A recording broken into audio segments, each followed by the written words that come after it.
এটা first time যখন sell করা হচ্ছে একই মানে সেম আর্টিকেল, তখন বলছে 10% লস হচ্ছে। জানি না সেলিং প্রাইসটা এখানে দেয়নি। এবার বলছে কি, প্রথমবার যেখানে একটা সেলিং প্রাইস ছিল তাতে 10% লস হচ্ছে। সেম আর্টিকেলটাকেই যখন 140 রুপিস মোর, মানে এখানে যে সেলিং প্রাইস ছিল তার থেকে 140 রুপিস বেশিতে যদি সেল করা হয় তখন বলছে 4% গেন হচ্ছে। এইখানেই বুঝতে হবে যে 140 রুপিস ডিফারেন্স, মানে সেকেন্ড সেলিং প্রাইস যেখানে আসছে আর ফার্স্ট সেলিংয়ের মধ্যে ডিফারেন্স হচ্ছে 140 রুপি। এই 140 রুপিস বেশি হওয়ার জন্য কী হয়েছে, আগে 10% লসটাকে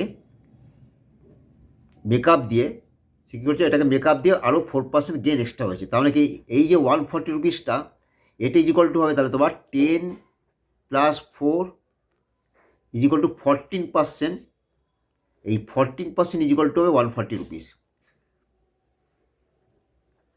কারণটা কি, প্রথমবার সেলিং প্রাইসটা আমি জানি না সেটাতে কী হয়েছিল, 10% লস হচ্ছে। এইবার আগের সেলিং প্রাইসের সেকেন্ড সেলিং প্রাইস যদি 140 রুপিস মোর হয় তখন 4% গেন হচ্ছে। তাহলে কি এই 140 রুপিসটা বেশি টাকা দেওয়ার জন্য আগে লসটাকে মেকআপ দিয়ে আরও 4% গেন হয়েছে। তার মানে 14% ইজিকল টু হচ্ছে 140 রুপিস। তাহলে 1% ইজিকল কত হবে, 140 মানে 14 দিয়ে ডিভাইড করে দাও, এটা হবে 10 রুপিস। অ্যাকচুয়ালি কস্ট প্রাইসটাকে আমরা পার্সেন্টেজে 100% বলি। তা 100% ইজিকল টু হবে কত, 100 × 10 মানে 1000 রুপিস। দেখো 1000 রুপিস মানে অপশন বি অ্যান্সার।